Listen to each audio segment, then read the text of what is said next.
Bulletin की शुरुआत करेंगे इस वक्त की बड़ी खबर से। कांग्रेस ने जिन सपा, बसपा और निर्दलीय विधायकों के भरोसे राज्यसभा चुनाव जीतने की आस बांधी है और उन विधायकों ने कांग्रेस की उम्मीदों पर पानी फेर दिया है। ये सभी विधायक भोपाल में बीजेपी के प्रदेश कार्यालय में चल रही डिनर पार्टी में पहुंचे हैं। बीएसपी विधायक रामबाई संजीव सिंह कुशवाहा, सपा विधायक राजेश शुक्ला, निर्दलीय विधायक विक्रम सिंह राणा और एमएलए सुरेंद्र सिंह शेरा भी डिनर पार्टी में पहुंचे हैं।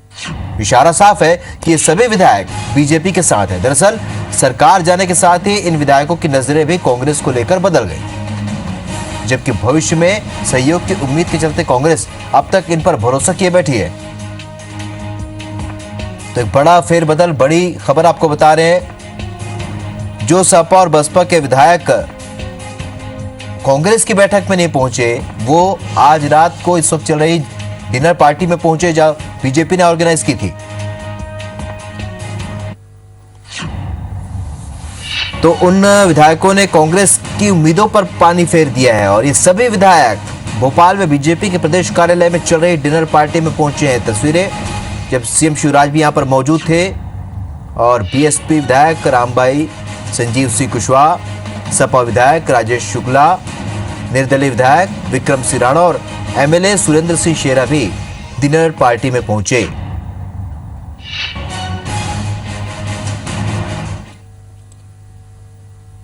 सभी लोग मिल बैठेंगे, चर्चा करेंगे। जब राजनीतिक लोग बैठते हैं, मिलते हैं, तो कहीं ना कहीं राजनीतिक चर्चाएं भी होती हैं, इसमें कोई अनहोनी नहीं है। निश्चित रूप से जो नए विधायक होते हैं, मैं भी जब शुरू में चुना गया था तो मुझे भी किस पद्धति से वोट करना है ये पद्धति बताई जाती थी, परंपरा है और सावधानी के तौर पर अच्छा भी है, तो इसी के लिए सब का जिस धारा को पसंद करता है लोकतंत्र में उसके साथ जुड़ सकता है। भारतीय जनता पार्टी के साथ जो लोग जुड़े हैं मैं उनका स्वागत करता हूँ। ये सुनिश्चित है, मतलब दोनों सीटों पे अब तो तय ही हो गया। तो इसमें तो किसी को शंका होनी नहीं चाहिए, प्रश्न खड़ा कहाँ है।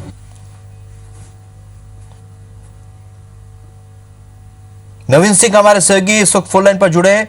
नवीन, जिस तरीके के कयास लगाए जा रहे थे और साफ तौर पर यह पता चल रहा था कि आज कांग्रेस की बैठक में सपा बसपा के विधायक और निर्दलीय विधायक नहीं पहुंचे, लेकिन आज डिनर पार्टी में बीजेपी के डिनर पार्टी में पहुंचे। इसका मतलब क्या ये पूरा समर्थन है अब बीजेपी को?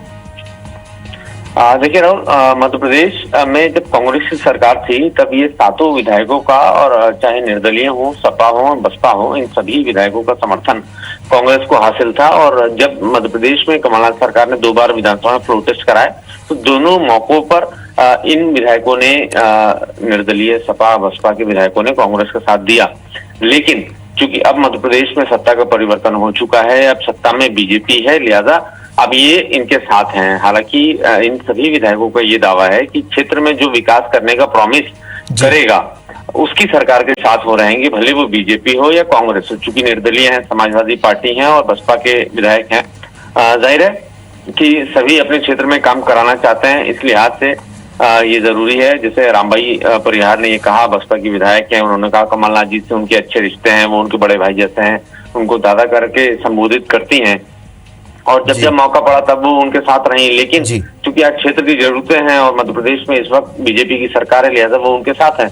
और इसी के साथ सपा के जो विधायक हैं राजेश शुक्ला हैं और बसपा के जो विधायक हैं, ये सभी विधायक सुरेंद्र सिंह शेरा हुए निर्दलीय विधायक है लेकिन कांग्रेस से जुड़े रहे हैं। लेकिन शिवराज सिंह चौहान के हमेशा से ही करीबी रहे हैं, भले वो विपक्ष में रहे हैं लेकिन फिर भी शिवराज सिंह चौहान के करीबी रहे हैं सुरेंद्र सिंह शेरा। इस लिहाज से ये सियासत है। हालांकि दोनों ही पार्टियों के दावे हैं कि सपा बसपा निर्दलीयों को समर्थन उनको हासिल है, लेकिन जब राज्यसभा के लिए वोटिंग होगी उस दिन साफ होगा, जब नतीजे आएंगे तब साफ होगा कि ये विधायक किसकी तरफ थे, या बीजेपी की तरफ थे या फिर कांग्रेस की तरफ थे। हालांकि कांग्रेस के लिए दूसरी जो सीट है जी, जिस सीट से फूल सिंह बड़ैया प्रत्याशी हैं, उनके लिए थोड़ी मुश्किलें हैं, लेकिन फिर भी कांग्रेस के तमाम बड़े लीडर्स का ये दावा है कि ये सीट भी कांग्रेस जीतेगी और बीजेपी के नेता, बीजेपी के विधायक क्रॉस वोट करेंगे और फूल सिंह बड़ैया के हक में वोट करेंगे। दोनों पार्टियों के अलग अलग दावे हैं।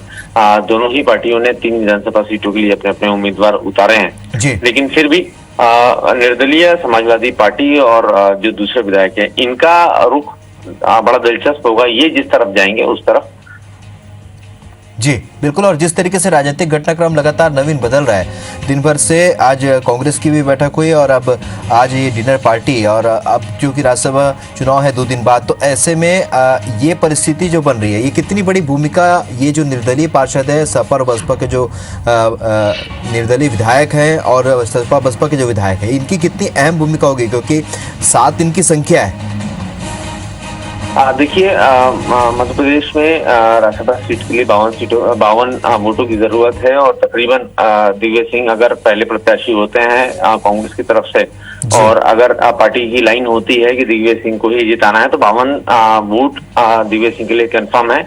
ये हमें सूत्रों से जानकारी मिली और एक वोट उनके लिए रिजर्व रखा गया। लेकिन फूल सिंह बरैया की मुश्किलें बढ़ सकती हैं। हालांकि कांग्रेस के पास, बीजेपी के पास 107 खुद के वोट हैं।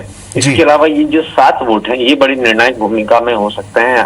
फिलहाल ये बिल्कुल तय है कि बीजेपी के लिए दोनों सीटें जीतना बहुत मुश्किल भरा सफर नहीं होगा, लेकिन कांग्रेस के लिए दूसरी सीट जीतना ये बहुत कठिन राह होगी। उनको उम्मीद होगी कि बीजेपी के लोग, बीजेपी के विधायक जो है क्रॉस वोट करेंगे और फूल सिंह बरैया के लिए वोट करेंगे। बीजेपी, कांग्रेस बार बार ये कह रही है कि अगर बीजेपी के विधायक इतने ही दलित चिंतक हैं, कई कांग्रेस के ये नेता भी दावा कर रहे हैं कि बीजेपी के 6 ऐसे विधायक हैं जो क्रॉस वोट करके फूल सिंह बरैया को राज्यसभा भेज सकते हैं। तो ये देखना दिलचस्प होगा। इसीलिए दोनों ही पार्टियां अपनी अपनी तैयारियों पर है।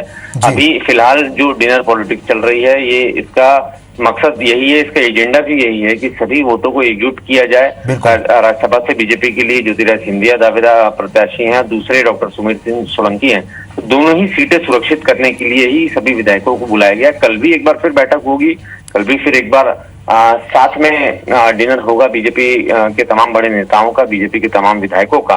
और कल कांग्रेस ने भी एक बार फिर विधायकों की बैठक कॉल की है।